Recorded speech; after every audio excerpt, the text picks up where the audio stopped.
Hello and welcome back to another video. If you're new here, my name's Sophia and I work in film and TV in Western Australia and I am a freelancer.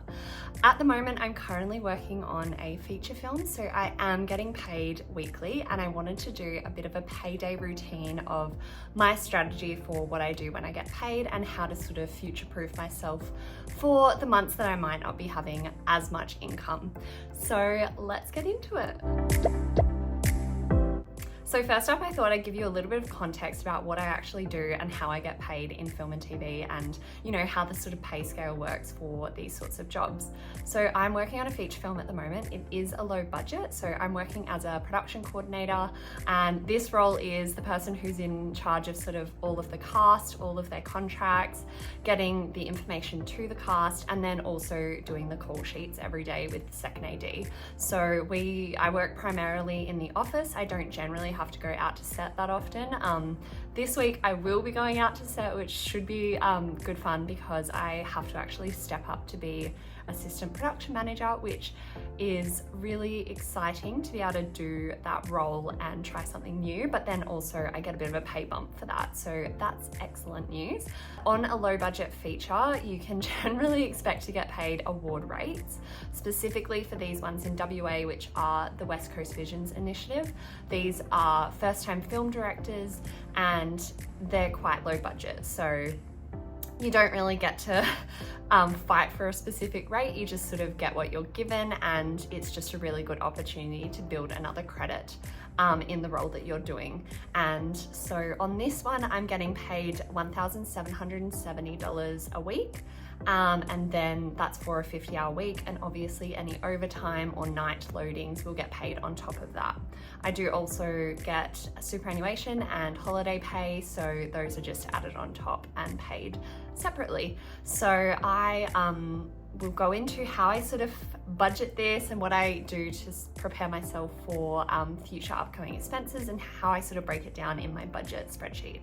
Okay, so I will take you into my spreadsheet in a moment, but we do get paid weekly on film jobs, which is honestly amazing. It is so much fun to have a paycheck coming in each week. It means I can plan really well and be quite thorough with my budgets each week and keep on top of it.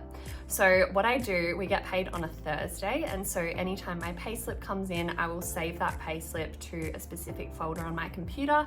I'll just check across and make sure that everything is correct on the payslip. That is something that you should always do when you get paid, is make sure that, there hasn't been some sort of mistake along the way. You didn't, submit a timesheet incorrectly or anything like that. I have been paid in this payslip for some overtime. So I did have to do a few hours of overtime this week, which is totally normal in film. You end up doing, even though you work 11-hour days, you do end up doing overtime. And then I also got paid some kilometerage for driving out to set on one of the mornings because we are filming outside of the zone of where our production office is. So you do get paid kilometers if you're having to travel a significant distance, which is great. So I did end up getting, my gross pay for the week was $2,034.51. And then of that pay, as you can see, I got taxed $589. So a considerable amount of that, about 120 I'd say, is actually going towards my HECS debt, my student loan debt. So that is really, really fun. Anyway, so every time that I get paid into one of my bank accounts, and that's sort of the bank account that I use to receive all of my paychecks. And then from there, I actually divvy up into different banks that I use for my saving and, sinking funds, etc. So I get paid into this one account. So I got paid $1,445.51 net. So that's after tax. So I pop that into the line item for, the specific job and the income. And I also like to track my tax as income on my budget tracker so that over the year I can actually see how much tax I've paid, because in this job you do tend to get a pretty decent tax return because there are weeks that you just don't work. So overall you are getting taxed like a higher rate for your gross annual income, across the year. So I just like to keep an eye on that, and I do keep it in income. So all of my income in my spreadsheets is gross. So yeah, so I pop in my income for the week and then the tax, and then I just transfer. So I generally keep in this bank that receives my paycheck, I'll generally keep, you know, $400 to $500 just in there, just for, you know, incidental expenses. And I do have some sort of bills that come out of that account. And then I transfer a whole chunk of it into my Up account, which is like my main sort of place where I keep all of my money. And then I start to divvy up my money into different pockets of where I need to put the money. So let me actually check. I think I put a bunch towards rent and bills. So I don't really track that as like a sinking fund because that's just like continually getting emptied. So I did put a bunch, I think about 250 into that little savings account thing in my Up, just so that I have enough in there at the moment to like cover a couple weeks rent, just as a buffer. And then from there, I'll sort of just put money where I think I'm gonna need it, and I project into my future expenses for the rest of the month. But I also, in my other video, I talked about the goals that I have set, and you know how important it is to have an idea of what your goals are for the year, so that when it comes to weekly paychecks, you're actually working towards that big yearly goal that you have. So for example, I put $100 towards my holiday sinking fund, and then I put $100 into my car expenses sinking fund because I did actually have to just pay my rego this month, which was like $900. So I have to top that up again. That one got pretty depleted. And then I put in $50 into my Christmas and gifts sinking fund. I did end up spending a little bit of money out of that this month because it was my mum's birthday. So I bought some presents for her. And so I'm just sort of slowly topping that back up to be the, you know, $500 that sits in there throughout the year to be able to, you know, save for Christmas and gifts throughout the year. And then I put in $100 into my car insurance sinking fund. So my insurance isn't due until I think it's March or April next year. So I just slowly chip away at this and save up the $1,000 or however much the insurance will be next year. And, you know, then at least I have it in there and ready to go for when that bill does come in. So that's really my strategy to prepare for the future, is when it's feast and not famine, I put as much of my income into these sort of sinking funds so that when it is famine or I do not have a week with a paycheck, I can actually just use my sinking funds to pay for any bills or big things that come up. Next up, I did put $500 into my investments.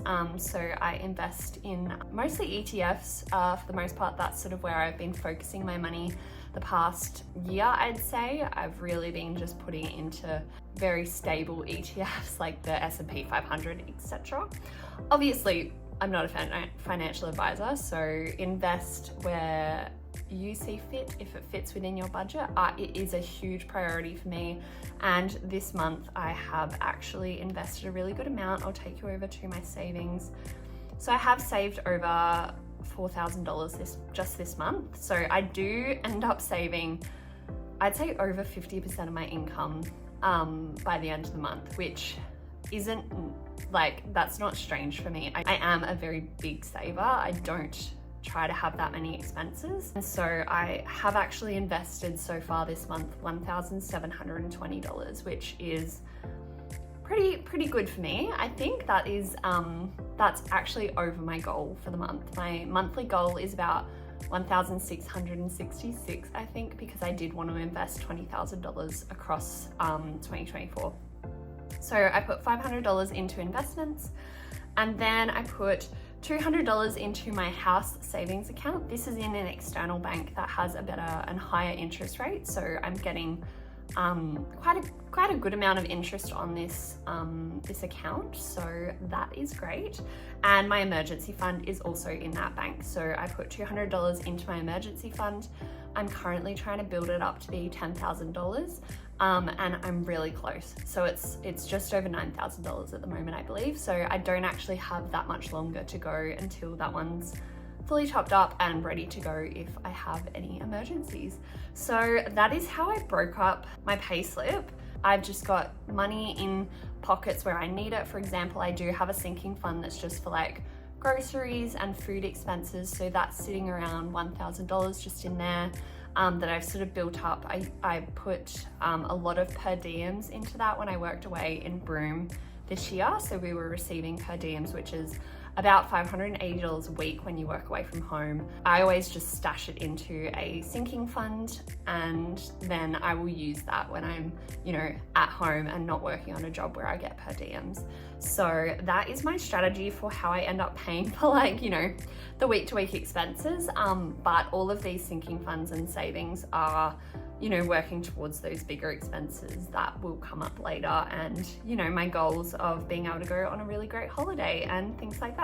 So overall, my strategy for when you get a paycheck is to pay yourself first. So my biggest lesson that I've learned over the years of, you know, coming to terms with where I want my finances to go and what I want my financial future to look like, I've realized that if, you know, in retiring at an early age is a priority of mine, I can't sit back and just spend all of my money. I do actually have to actively invest and save and put it where it's going to work for me eventually. So that is my main priority at the moment while I'm in my 20s. I think being in your 20s is a really imperative time of your life. If you do have, you know, the means to invest, I think it's such a good time of your life to see compound interest really work for you and grow you know, your overall finances so that you're better off for the future.